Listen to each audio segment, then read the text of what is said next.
என்ன விதிடா என் விதிய சொல்ல ஒரு வழி இல்லையா?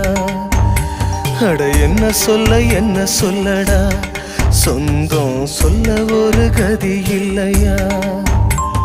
செத்து போழச்சி நம்ம பெத்து எடுப்பா, அட ரத்தம் முறிச்சி நித்தம் பால கொடுப்பா.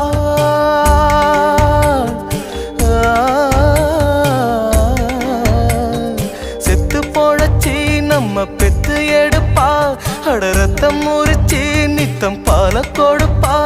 அவ வாழும்போது தள்ளி வைப்போம், செத்த பின்னே கொள்ளி வைப்போம். புள்ளையாக பெற்றதுக்கு என்ன பாவம் செஞ்சு புட்டாடா? அவ என்ன பாவம் செஞ்சு புட்டாடா? என் தெய்வத்துக்கே மாறு வேஷமா, மகாராணிக்கு இங்கே ஏழ வேஷமா?